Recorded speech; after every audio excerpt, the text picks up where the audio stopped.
Good evening, sports fans. Welcome. Welcome to Corey Brogan. How are you, good sir? What's going This is episode 1 then, I guess. Probably, unless we butcher it completely, that we decide to scrap this. But I guess that this is episode 1. Yeah, 0.5 is a good way of putting it. How have you been? Great, mate. Great. No complaints. I don't know if you can see, viewers, listeners, but I have a microphone. This cost me a full £10 off of Amazon, and I'm doing this for you so that you can hear me better, so you don't have to listen to my tinny voice being recorded through a laptop. Corey, you might want to take notes here.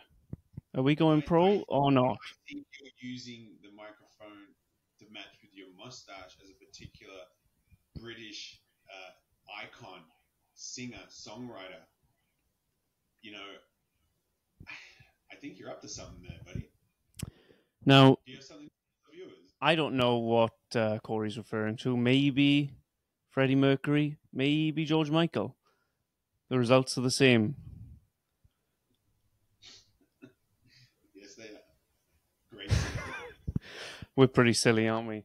I want to start today by giving a shout out to everyone who sat through the drudgery, the amateur mess that was episode 0, because it really was terrible. Have you sat and rewatched it all? I know it was only 15 minutes long. Yeah, it's going to be cringe, right? We talked about that. We talked about that before we did anything, but having rewatched it, it was pretty bad. But we did it, and we're doing another one. So I suppose I have to say, if you watched all of episode 0 and you've decided to watch this one, thank you. You must be pretty loyal. You're a true G. If you've made it this far into this episode, thank you. We love the support. We love all of the sports fans. Am I right, Corey? 100%, man. I didn't believe it. You told me that a couple of days or a couple of hours ago, and man, last time I looked, there was 12 people. Now it's Well, to give some context to our phenomenal success this week, I have to tell you that we, in the first video, episode 0, has had 53 views on YouTube, which is way more than my mother and your mother. It sounds like 51 people are watching it because we banked on our mothers watching it, but that's about it. Okay, so 51 random people have watched it, and we have 2 subscribers. So whoever our subscribers are, you're the real G's in this. We're doing this for you. This microphone, Corey's beard, it's all for you. We've got 24 Instagram followers. I think we're closer than ever. Musk is going to be calling us any day. Musk, Gates, Bezos. So one thing that I think that everyone wants to know is who we are. What are our stories? How have we gotten to where we are today? What do we do? What are we about? What's our background? What's our story? So do you want to tell us? Do you want to start from the beginning? What makes Corey Brogan Corey Brogan? How did you get to where you are today? How's your life been? Spectacular, no complaints at all whatsoever. Born in Sydney, Australia, grew up in Tasmania, small little island, about the same size as the UK, but with way less many people. Small little island In the Pacific, cold as fuck. 4 seasons in one day.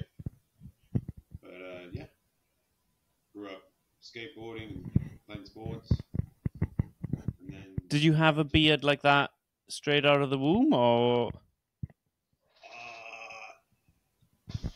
I could grow one at a young age, and the old man took full advantage of it because he used to send me down to the shops, and if he couldn't be bothered getting smokes, I'd go down and get smokes, and then for change, I'd get a couple of candies. would you skim a couple off of the top? Smokes? Yeah, No. as a form of tax. I learned real quick when someone says pick up a pack of 25 that there's 25 in there. So when there's one missing, you get clipped up the head. I can totally imagine you, 12, 13 years old, with full beard, full chest full of hair. There's no way short of describing it as you were just a man at 12 years old. Yeah, I guess. Yeah, like it's. You were probably the kid in the shower in high school that all the other kids looked at and thought, who is this freak that we're changing with? There's no way he's 13. Yeah, everyone's looking at my beard and shit, being like, "Whoa, that's a man." But then they look down, and then they're like, "Oh no, he's just like us." This lumberjack-looking motherfucker with a Speedo full of Brillo. with an average size wang. But yeah, Tasmania, what a time. Okay, so you grew up in Tasmania. I think most people, all they know about Tasmania is the Tasmanian devil. Yeah, Tasmanian devil, Tasmanian tiger. I don't really know much about it, except that from my experience in the world of wine, that there's some half-decent stuff coming from there, particularly some nice sparkling wine. But we're not here to talk about wine. That's all I really know about Tasmania. Aside from wine, produce in Tasmania, and the major source or reason to go to Tasmania is to go because of the produce, which is cheeses and beef and wine and apples and fruits and all sorts of stuff. So Tasmanian tourism is big. Tasmanian devils, marsupials. They have little pouches. They give birth to live youngs, and they're nocturnal carrion eaters. They're little bastards. And then so how long did you live in Tasmania? From like 6 to like 24, it was like, what's that? 14 years? No. About that. 16 years? Fantastic arithmetic happening here today. 16 years, yeah. So why did you leave? And where did you go? I left because it's very, no offense to the Tasmanians out there, but it's very small. It's a very small place. Opportunities are very limited, and it's a good place to raise a family, and it's a good place to retire.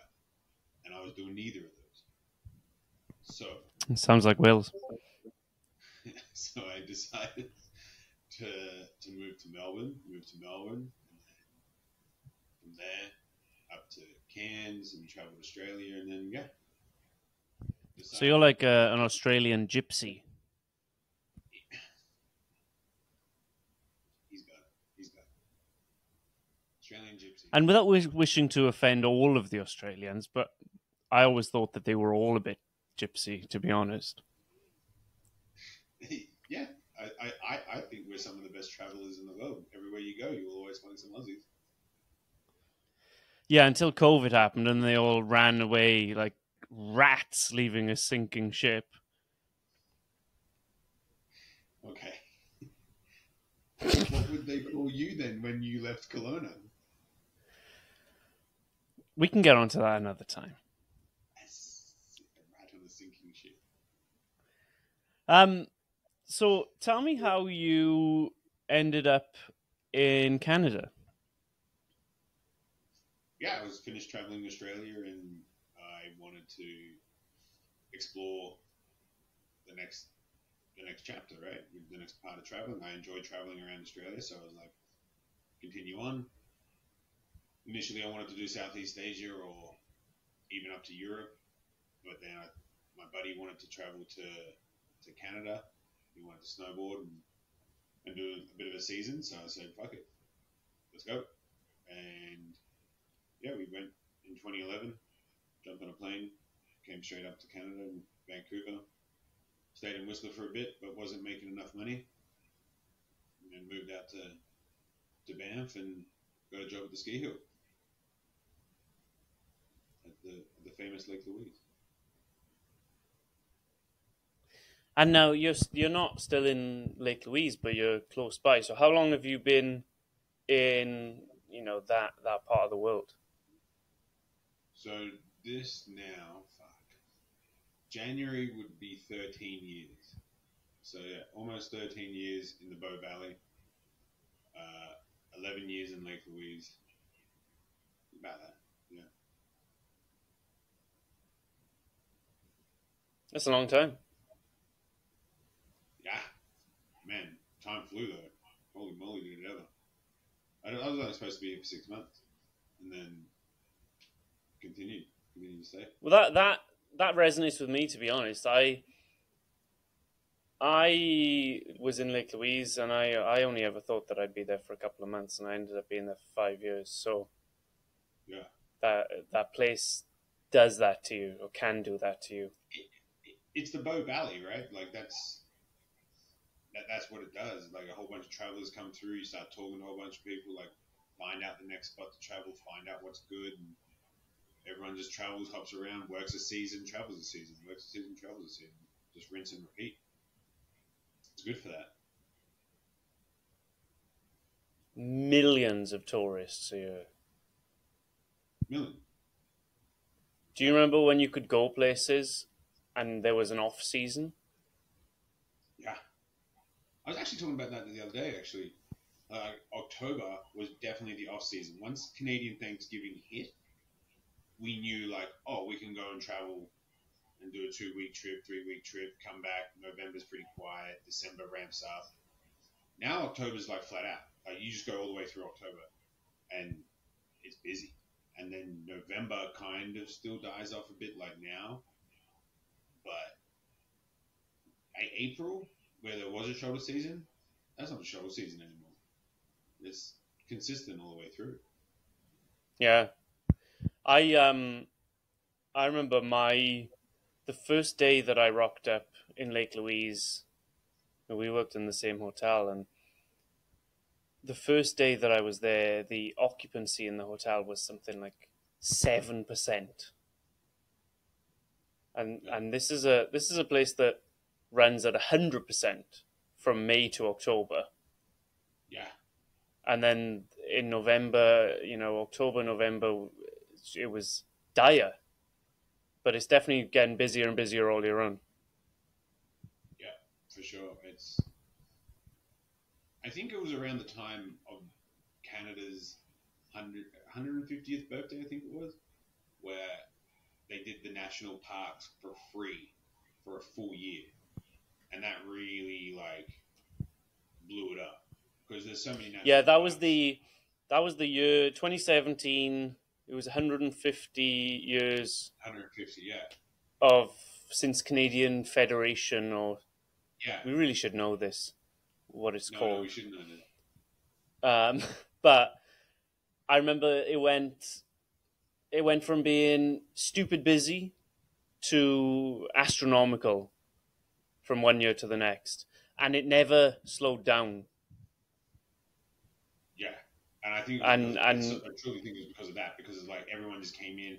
Like 2017 was like the rise of like social media and like recording. Instagram was huge for that. Tag this, that, like what?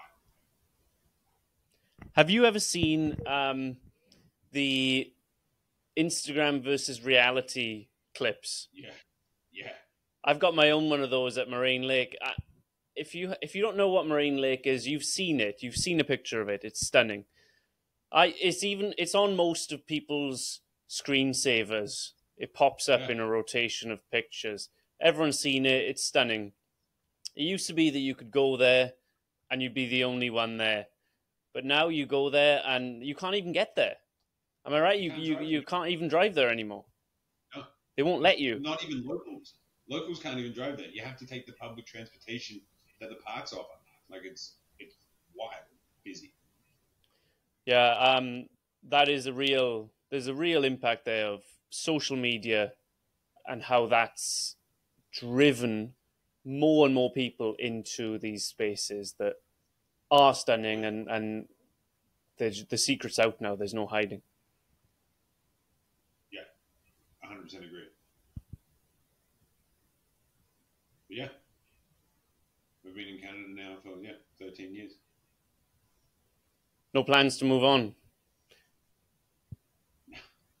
Can't do it now. The banks wouldn't be happy. They've got you. They've got me. Such is life. Yeah. I obviously our paths crossed in Canada. We took slightly different routes to get there, but from my, I said earlier that I grew up in Wales, which sounds like there's a lot of similarities in terms of what growing up in Wales is like and growing up in Tasmania. I can't say that it's a bad place to grow up. Well, I've never been to Wales. I've never been to Wales, so I wouldn't know. But no one ever has. Trust me, I talk to tourists every day. I've spoken to more Americans than you've had hot dinners. And they all say, oh, I went to England, I went to Scotland, and I went to Ireland, but I didn't get to Wales. Why do you think that is? But you know what, mate?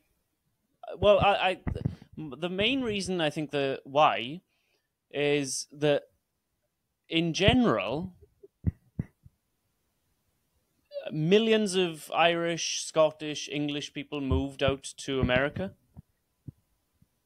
And I don't think so many Welsh people did. Yeah. So you don't have, I mean, you've seen what it's like even in Canada on St. Patrick's Day. Oh, yeah. Every cunt out there is Irish. Yeah. Yeah. And they all pretend that they're Irish, even though they're not really. And it's because they all have somewhere, if you go back far enough, someone was Irish. Because so many Irish people went out there, but you didn't get the same volume of people from Wales. So consequently, as we were just talking about social media and all these things, like Wales right now is starting to become like a little bit more and more on the radar. I find because of what Ryan. 100%. 100%. I remember going. The first time I went to America was probably in 2005. And I remember going around, people ask you where you're from, you say you're from Wales, and they don't even know they've never heard that name before. They probably thought you're from. And some of them have, but they all think that it's part of England. Or they all think that it's a town in England. Like, none of them had really any idea what it is. But definitely in the last 5 years, it's definitely way more well known and people know things about it. Not so much in the US, but if you go to any country that plays football, they all know what Wales is. Like the Gareth Bale effect is definitely a real thing. When you travel now and you say you're from Wales, they'll say, "Oh, Gareth Bale, Gareth Bale." So it's there's a lot of similarities then in that sense with Tasmania and Wales. Yeah. So what was a young fella But like you doing there? I grew up there and went to school there and had a, I would like to say, the most boring kind of childhood ever. And when I say boring, I don't mean that in a bad way. Yeah. I had good friends that I still speak to now. Went to a half decent school for Wales. Great family. Um, Went to university. Got a degree that I have not used in any way. What's your degree? Mathematics. Buddy, a degree in mathematics and a mustache like that? You're going places. I guess so. But then I came to the point of graduating, and I wasn't a good student at all. I really wasn't. But I was lucky that I was just about smart enough to get through the course while not being a great student. But I didn't know what I wanted to do with myself. And I knew a few guys who had spent the winter previous skiing in Canada. I thought that sounds like a fun thing to do for a winter, no? So I graduated and I hadn't lined anything up because I didn't know what I wanted to do. I mean, how privileged is that I had that opportunity? That's what the haters are going to say. And I went out to Canada, to Lake Louise, spent a few years out there. I took a job as a dishwasher. I don't know if you remember me as a dishwasher. See, I was talking to someone, and they were like, wasn't Reese a dishwasher? I was like, fucking yes, he was. Yes, Yeah. he fucking was. Yeah, because in my mind, I thought if I do that, easy job that I can do in the evening and I can ski all day. And it worked for me, but I mean, obviously, being a dishwasher wasn't the most fun thing that you'll ever do with your life, and that got pretty tiring. But because of my brilliance, I became the, how do I say, almost like the king of the dishwashers pretty rapidly. I had this brilliant white lab coat that I used to wear to work. I used to parade around without really doing very much.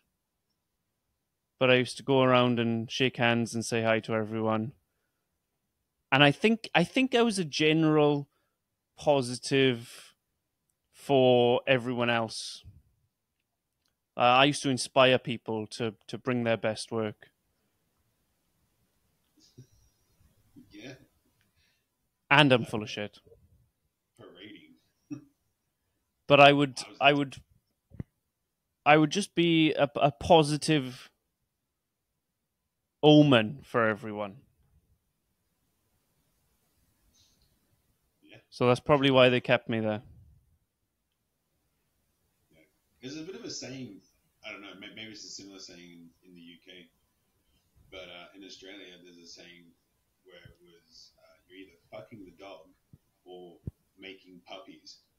Do you find you were doing that in your lab coat, parading around? Do you find you're making puppies and fucking the dog? I don't know if I know how to answer that question.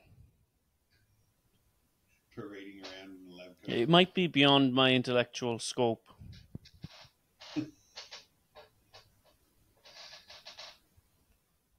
But I had a great time in the Rockies, and then, as we know, do you remember what happened in March of 2020? Yeah, never forget it. World shut down.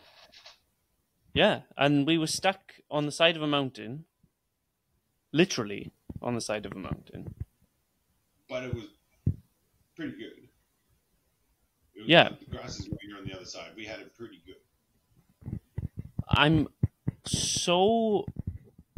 I live in London now. I'm so glad that I was in Lake Louise, Alberta, when the world shut down, not in London.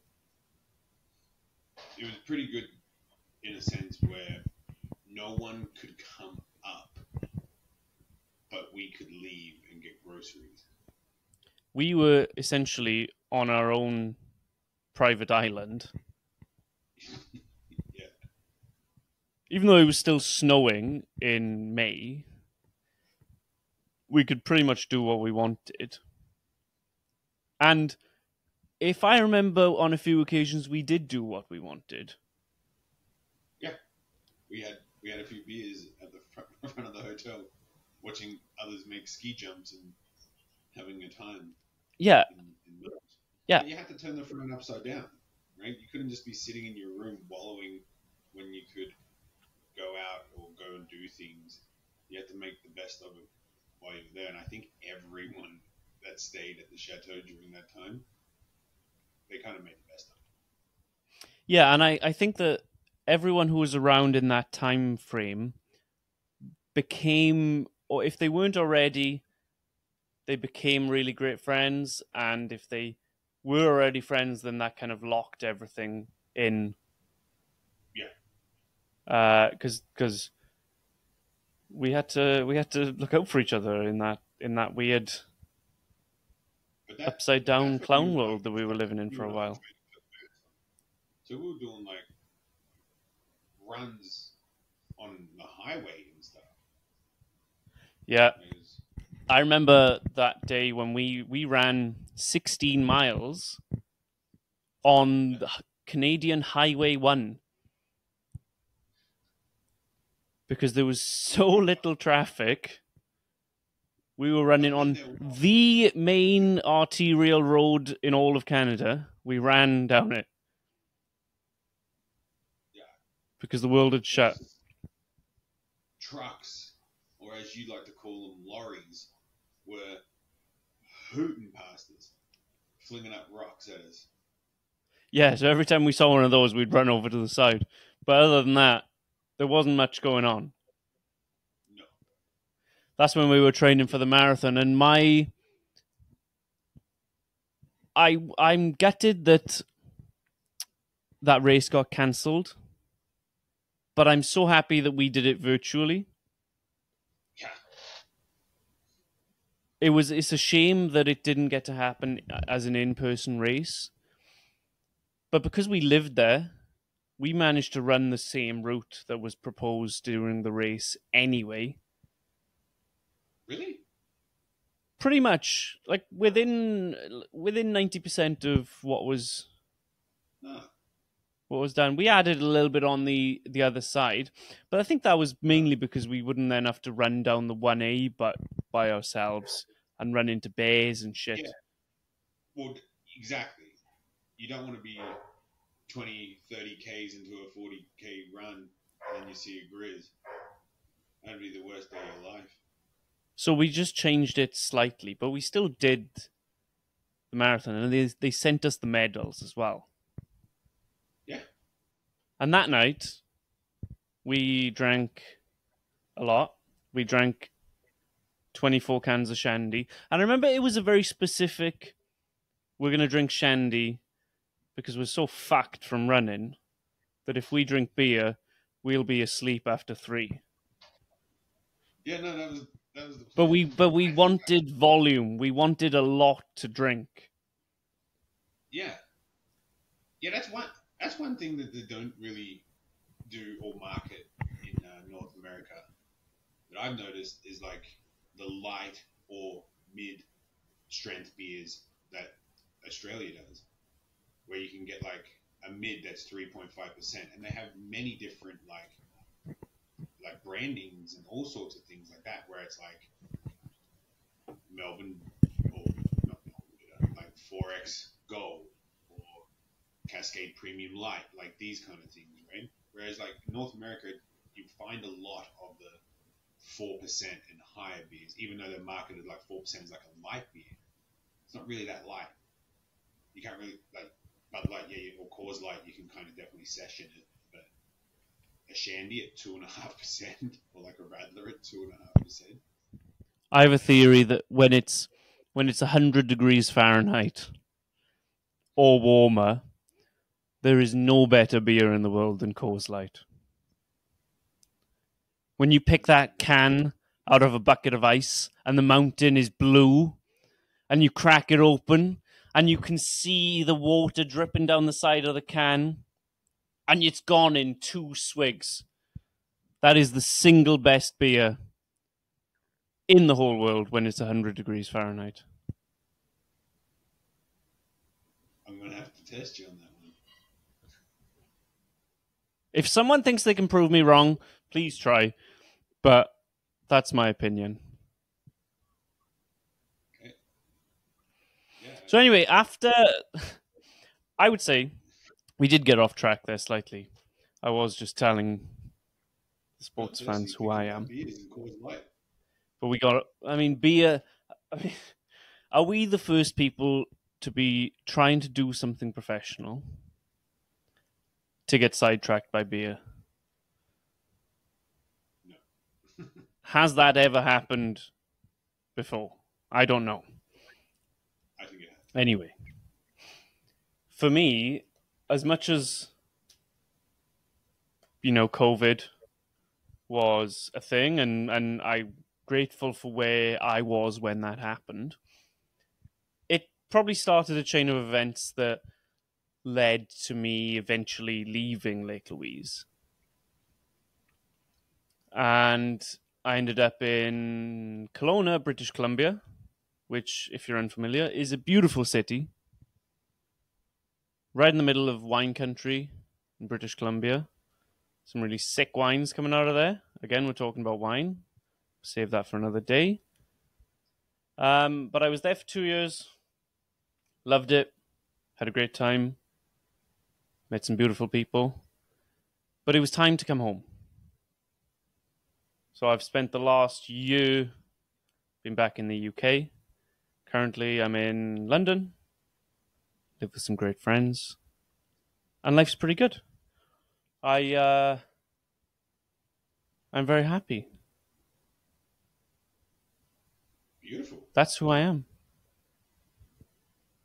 You look very happy. There it is. I don't know if you saw, or I don't know if anyone can see, but I wanted to show off the shorts that I'm wearing because I think they're pretty rad. And if you haven't seen these, you got to.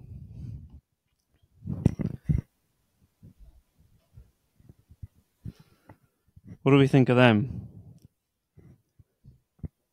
I'm speaking. Stars and stripes. I feel like your roundhouse kicks got better. I feel like these shorts are just a little bit tight to be doing roundhouse kicks. Okay. I saw the little split up the side. I thought you could get some reach, but what do I know? I'll tell you what I love about them. Obviously, they look rad, but they're a little bit triggering as well for some people. But I find that they probably trigger the exact kind of people that I don't want to talk to anyway. If they don't like the shorts, beat it. So if you don't like these, Don't waste time. don't waste your time. Don't even bother talking to me. Cut the thread. Just stay away. It's like those frogs in the Amazon. Just You talking about the it's a stay away from me. Yeah, the dart frog. Whatever they're called. But, yeah, but okay. So Poisonous. it's deterrent for some people. But some people are going to really love it. Yeah.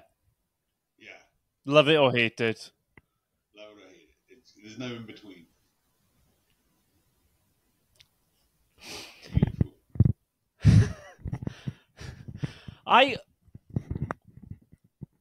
I really hope that someone is still watching this. This is a Because long right now we're at 35 minutes, which is a long time to listen to me and you just talking shit. Yeah, this got out of hand. Started talking about Coors Light making puppies.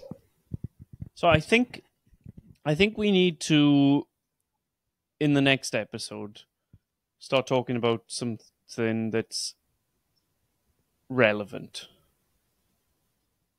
Yeah. Otherwise, we're going to run out of good faith from all of our fans.